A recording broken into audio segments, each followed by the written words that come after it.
Então, pessoal, eu vou fazer algumas observações nesse vídeo, do vídeo anterior, tá? Para finalizar, ok?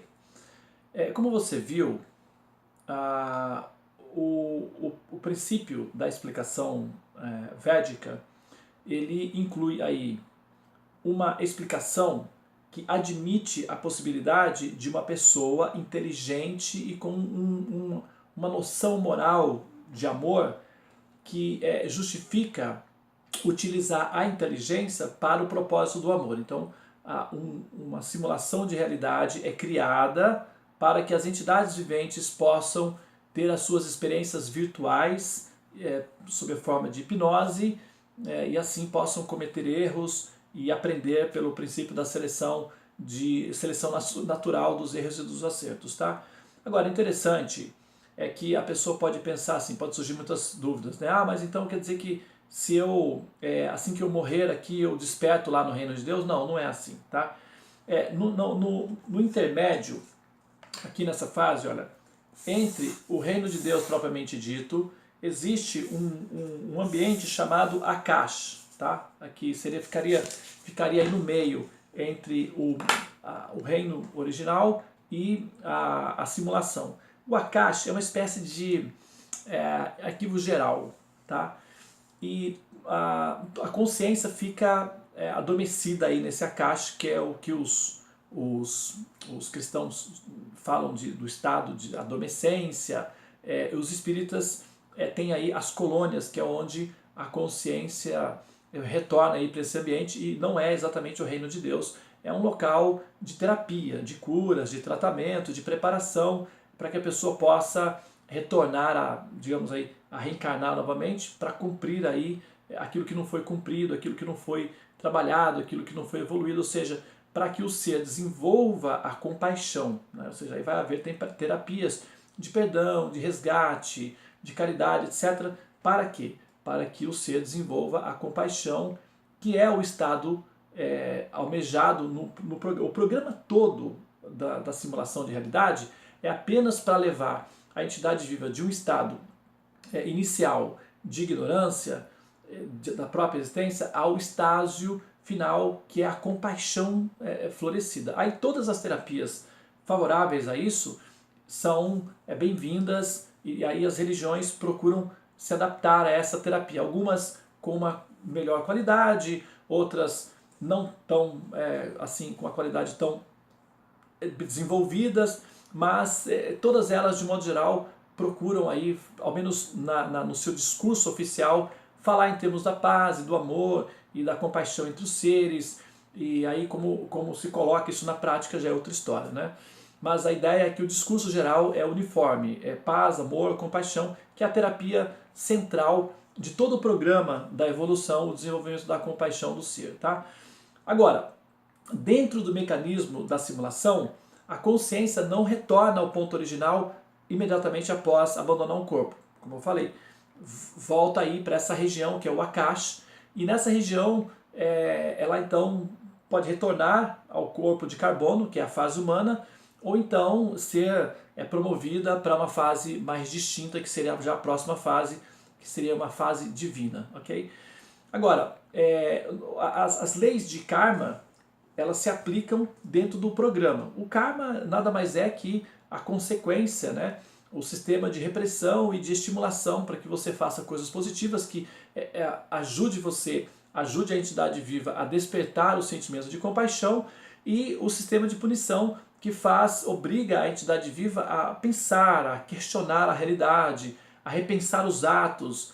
É um momento de expiação, de purificação, de autoanálise, digamos assim, tá? Os sofrimentos obrigam o ser a se analisar, a olhar o mundo, a ver o sofrimento, a buscar soluções, a buscar entendimento. Então, do ponto de vista terapêutico, os sofrimentos, como eles são uma ficção de realidade, são virtuais, eles são favoráveis no sentido de que permite com que as pessoas que observam os sofrimentos conjecturem a respeito do sentido da realidade. E a pessoa que passa pelo sofrimento passa por uma purificação, uma autocura, um tratamento, uma terapia, seria uma terapia intensa. Por isso que a pessoa sofre, mas durante o processo de sofrimento ela também acaba aprendendo algumas coisas que é importante no processo da evolução. Como são todos personagens virtuais, o personagem passa, dentro de 100 anos, ela pega um outro já com talvez com uma programação melhor e assim ela vai evoluindo e não tem necessariamente que ser uma coisa definitiva, não o foco não precisa ser exatamente numa única vida especificamente. É claro que falando aqui, né, numa situação favorável, estamos bem de saúde, temos todas as condições favoráveis, enxergamos, não estamos doentes, então, de certa forma, fica até confortável falar. Agora, as pessoas que estão sofrendo, a experiência dessa percepção já é diferente, mas aí elas estão em tratamento, elas estão em terapia. A ideia é observar e aprender com os erros dos demais e ter compaixão com aqueles que estão sofrendo. Porque aqueles que estão evoluídos, aqueles que estão bem, eles, por gratidão, por estarem bem, eles, por estarem experimentando os resultados piedosos de estarem bem, o estado de estar bem por completo é estar bem consigo próprio e também tendo compaixão daqueles que não estão bem. E aí sim nós temos um ser humano balanceado, em que ele desfruta da paz e da felicidade de estar bem, bem de saúde, bem com a família, ter alimento, ter o seu lazer, a sua interação familiar, ok? Mas ele não deixa de se preocupar com aqueles que não estão bem.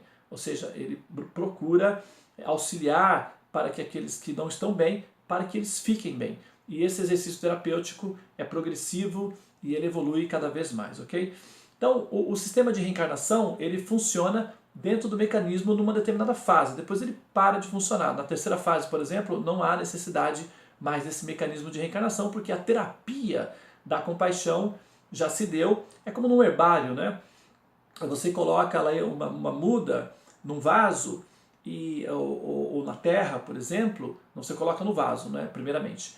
Depois que a muda já alcançou uma certa fase, você precisa transplantar aquela muda do vaso para a terra para que ela possa continuar se desenvolvendo. Na fase humana, a entidade vivente, a consciência, desperta a compaixão. Uma vez que essa compaixão está desperta, a consciência é transferida para a próxima fase, onde ela pode continuar experimentando aí os resultados da prática da compaixão, onde ela vai conviver com um grupo de pessoas onde todos são compassivos e a situação emocional é bastante agradável, ok? Então é mais ou menos isso daí.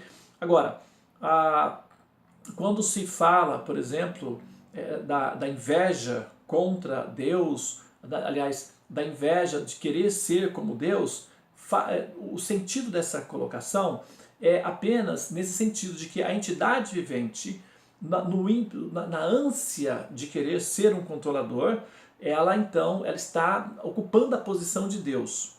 E a posição de ser o controlador é a posição de Deus. Nós somos servos, nós somos servidores. E aí, nesse sentido, servir pode ser uma atividade agradável. Por exemplo, uma mãe amamentando um filho é serviço, mas ela sente a maior satisfação em fazer isso. Um esposo, talvez, quem sabe aí cuidando do jardim da casa, ele está servindo a esposa, está transformando a casa, o ambiente em que ela mora mais agradável. Mas ele faz isso com felicidade. Para ele não é um serviço, é um prazer, um hobby. Então, o fato de nós sermos entidades que estamos adaptadas para servir as demais, não significa que isso precisa ser processo de sofrimento. Depende. Quando a coisa é feita com amor, deixa de ser caracterizado como um processo de sofrimento e se transforma num processo de prazer. Então, servir pode ser uma experiência prazerosa desde que o princípio de amor esteja presente ou ao menos exercitado. E aí nós estamos dentro dessa terapia na fase humana para justamente isso, para aprendermos esse exercício, tá? Então, quando se fala da inveja original que a entidade viva tem de Deus, da rebeldia contra Deus, é mais nesse sentido de que ela quer permanecer com a mentalidade de ser o controlador, de ser o senhor. E aí ela quer controlar os demais, explorar os demais, e com isso ela comete erros, machuca, magoa, trapaceia, etc, etc.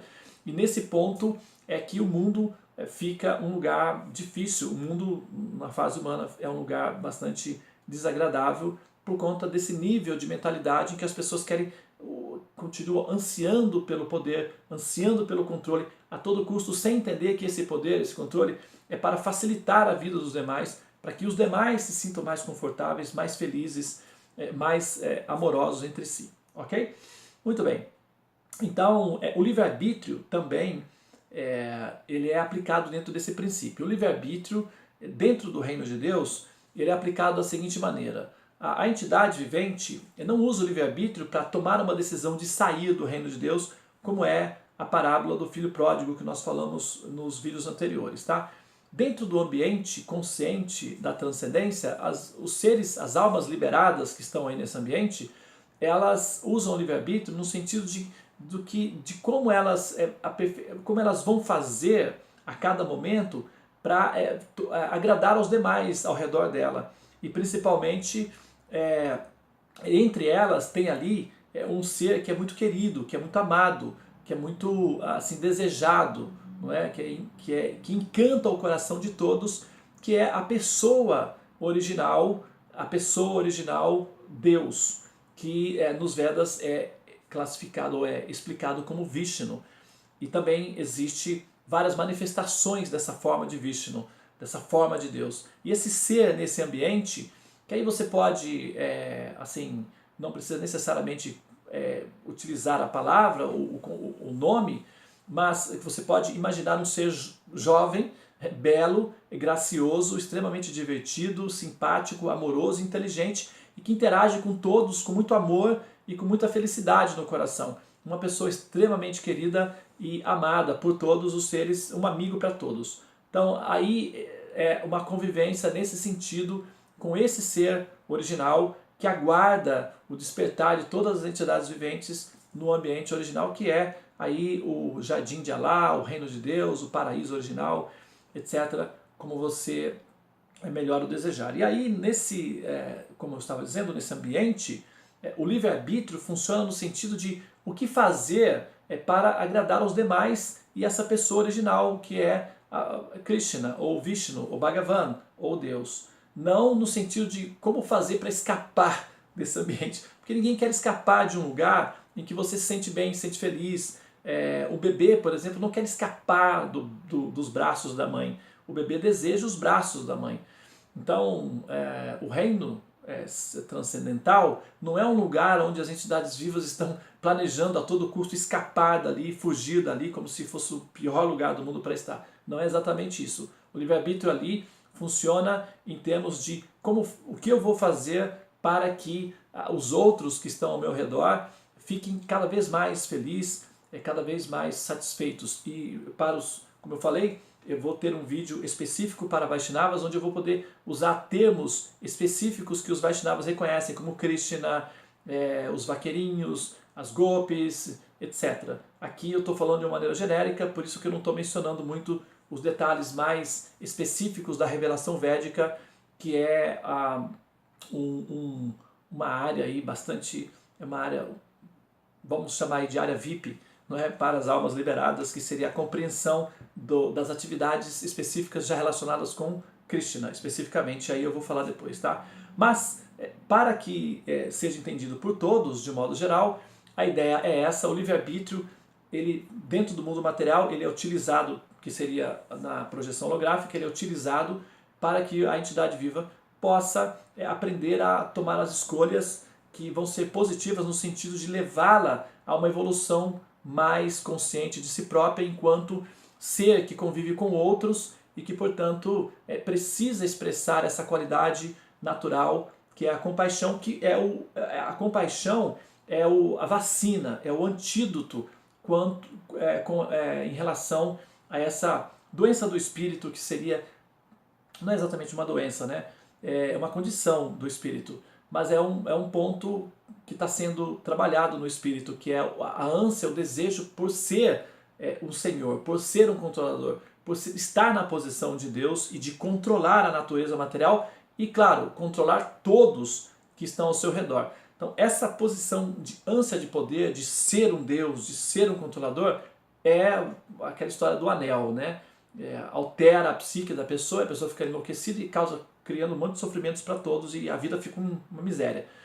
E a compaixão é justamente o antídoto que trata esse processo, né? Até mesmo se você observar no filme do Senhor dos Anéis, o Sméagol, que ficou enlouquecido pelo anel, no final ele parece que ele começa a entrar em crise consigo mesmo ali, ele passa então a agir de certa forma, com certa compaixão do rapaz que está transportando o anel e com isso ele consegue ter relapsos de cura, de retorno à sua natureza original. A ideia é que a compaixão realmente é o antídoto contra esse princípio, essa ânsia de poder, essa ânsia de controle, e com isso a compaixão se estabelecendo, ou seja, se tornando predominante no ambiente, a pessoa se sente melhor consigo mesma, se sente mais em paz, se sente mais calma, se sente mais tranquila. Eu sugiro que você assista o filme Eu Sou a Lenda, do Will Smith. Nesse filme, os seres humanos são contaminados por um vírus e eles ficam extremamente agressivos, né? Então ele consegue um antídoto, que esse antídoto é aplicado nas pessoas e elas vão ficando mais calmas, a respiração diminui. Aquele antídoto é o equivalente da compaixão.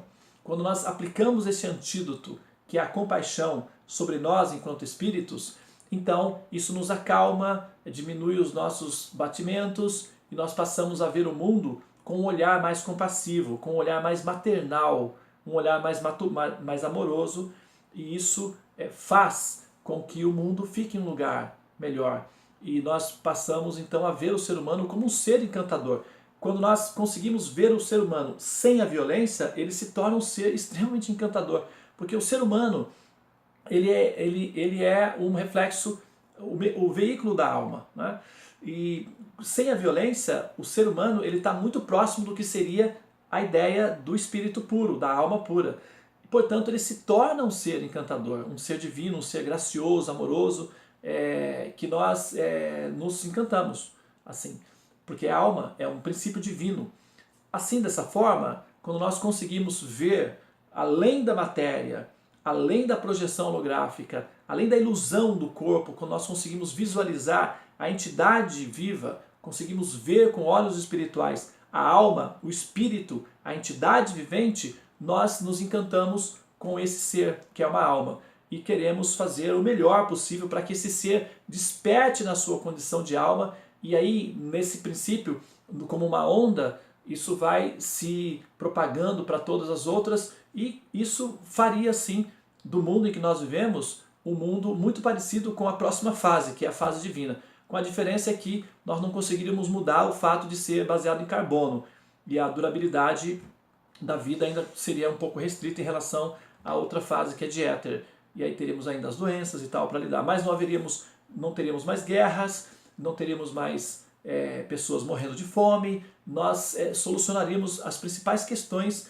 de sofrimentos extras que nós mesmos criamos para nós mesmos. Ficaria apenas lidar com as situações inevitáveis, como por exemplo a morte e quem sabe algumas doenças inevitáveis que estariam presentes ainda, mas as maiorias poderiam ser evitadas porque haveria recursos suficientes para investir nas descobertas de curas e não haveriam tantas destruições, tanta violência e portanto menos violência, menos doenças, tá? Seria uma situação muito próxima da terceira fase, com a diferença de que seria uma qualidade de construção inferior. Não poderíamos mudar muito essa realidade, mas seria muito bom viver num ambiente assim, ok? Muito bem, pessoal. Então, nesse último vídeo, dei algumas explicações de onde é que se aplica o sistema de reencarnação, o karma e o processo de livre-arbítrio e de ação e reação. Agora, o mal em si, que é a cerejinha do bolo, que toda a explicação é para esse propósito, qual é a origem do mal? A origem do mal é exatamente essa. É o princípio que a alma tem de ser uma expansão de Deus, um produto divino de Deus. Então ela traz consigo a intuição de querer ser também Deus, um controlador, e ao fazê-lo, ao explorar essa tendência, ela comete erros. E porque justamente a consciência, a inteligência da consciência diminuta é pequena. E como ela fica muito ansiosa para ter aquele poder, ela causa sofrimentos aos demais. E o máximo da capacidade que o ser consegue produzir em termos de sofrimento, de mal, é justamente isso. É dominar um outro ser, como se fosse um sequestro, digamos, explorar esse ser e depois, finalmente, matar esse ser, tá? Que, às vezes, em alguns casos, até devorar esse ser. Seria o máximo da loucura do contato com essa ânsia por poder. É o controle absoluto sobre um ser ao ponto de você matar esse ser e devorar esse ser. E essa é uma atividade realizada pelos canibais, pelos serial killers, pelas pessoas que têm problemas psicológicos, pelos psicopatas de guerra, né? Que são os assassinos de guerra, e quando tem guerra aproveitam para fazer todo tipo de loucura da psicose, da psique humana, e produzem os tipos mais horrendos de sofrimentos possíveis, mas é uma manifestação da capacidade do desejo de controlar o outro, quando você domina um ser, controla esse ser, explora esse ser ao máximo, depois mata esse ser, devora esse ser. O máximo da capacidade que um ser tem de cometer atos cruéis. E, claro, a prática desses exercícios, a exploração nesse âmbito, gera todos os tipos de consequências que nós entendemos como sendo mal. A própria natureza também reage, a própria terra reage com relação às violências cometidas sobre ela. Por exemplo, o ser humano mata as baleias, vem os tsunamis, o ser humano destrói as florestas, vem as enchentes, vem as secas. Então a própria natureza também reage negativamente com relação ao ato de violência que o ser comete ao criar. Então o mal em si, ele não é necessariamente do ponto de vista pedagógico, do ponto de vista didático, ele é funcional porque ele permite que a entidade viva cometa os piores erros possíveis, baseado nesse princípio de ser um criador, de ser um senhor, de ser um controlador, cometa muitos erros, e aí ele cria o ser humano como sendo um aspecto de Deus, ele é um criador também.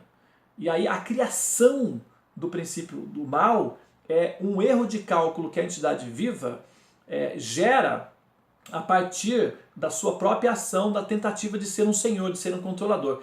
Num certo sentido, tudo vem de Deus, sim. A entidade viva veio de Deus. Só que a entidade viva, ela tem essa capacidade de criar. Só que ao criar, ela comete erros. E nesse processo de cometer erros é que a entidade viva cria o mal por si só. E essa criação pode, assim, ter variações infinitas de criação de atos de mal. Mas a base original por onde o mal se manifesta é o princípio original do desejo de ser um senhor, de ser um controlador, que na verdade não é culpa necessariamente da entidade viva, é um princípio que vem de Deus. E para que a entidade viva cometa esses erros, uma realidade holográfica, uma projeção é criada, e dentro dessa projeção as entidades vivas têm toda a liberdade de cometer todos os erros possíveis, e daí surge o mal, não é?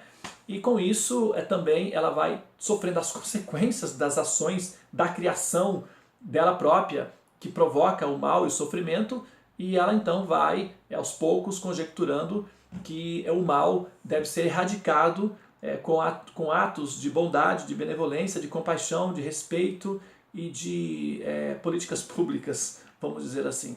Na medida em que o ser humano vai diminuindo a sua noção de controle sobre os demais e vai entendendo que os demais também têm os seus direitos aí, a felicidade, a paz, aí a sensação de sofrimento e mal vai desaparecendo. Apesar de que o mal ele é um produto apenas da segunda fase, da primeira e da segunda fase.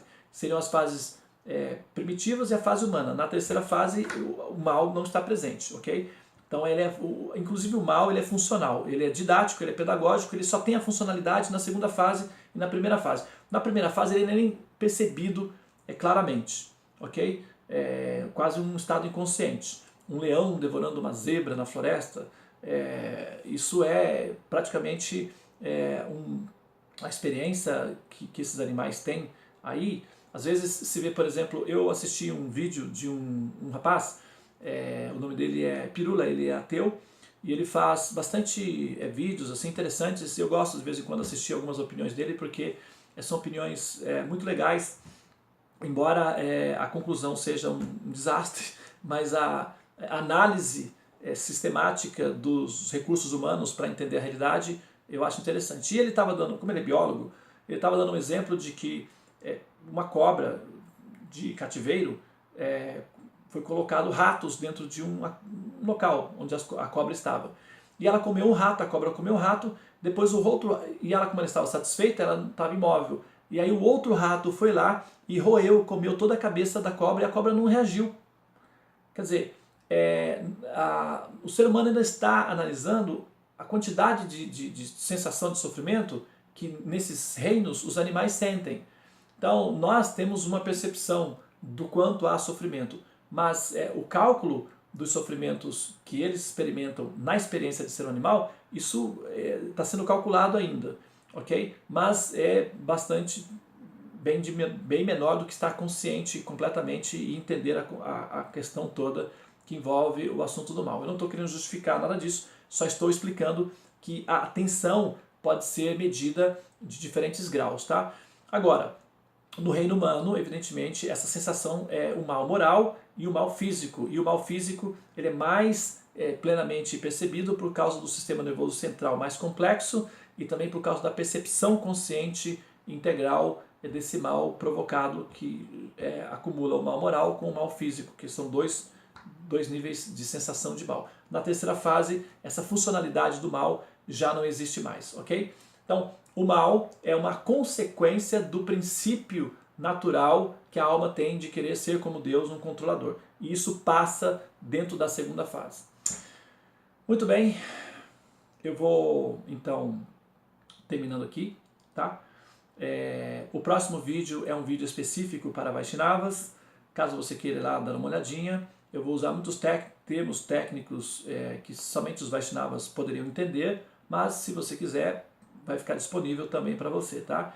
Com esse vídeo, eu então encerro a minha explicação, que seria a solução védica para a criação do mundo material, para a entidade viva, e a equação da existência do ponto de vista das explicações da revelação védica, tá?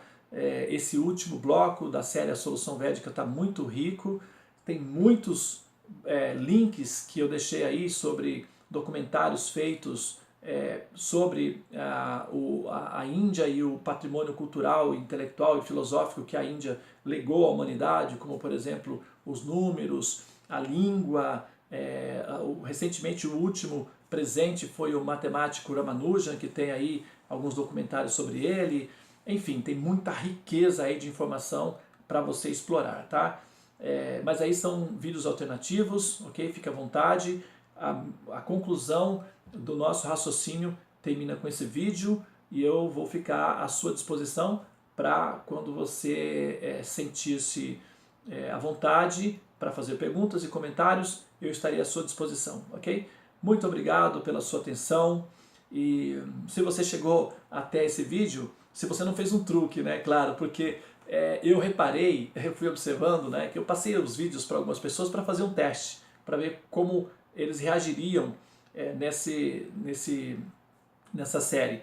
E eu reparei que nos primeiros vídeos tinha muitas visualizações, nos vídeos da segunda fase já tinham poucos.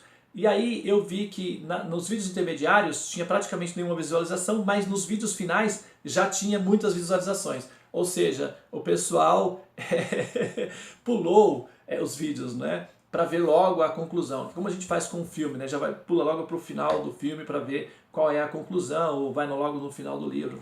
Só que nesse caso aqui não funciona, sinto muito, tá? Se você pulou para a última fase, isso significa que você vai ouvir, claro, evidentemente, a conclusão, mas você não vai entender plenamente, evidentemente, porque tem muitos detalhes muito importantes que permitiriam que você tivesse uma compreensão muito mais completa. Então, se você fez isso, se você tentou esse truque, eu sugiro que você aproveite, volte lá. Se for interessante, explore, dê a chance para que você acompanhe todo o raciocínio de uma maneira completa, porque pode ser muito útil as informações que você está deixando de adquirir, evitando de assistir os vídeos, tá? Eu realmente não estou falando isso porque estou querendo ganhar pontos no YouTube, créditos, dinheiro, nada disso, até mesmo porque os meus vídeos eu não acredito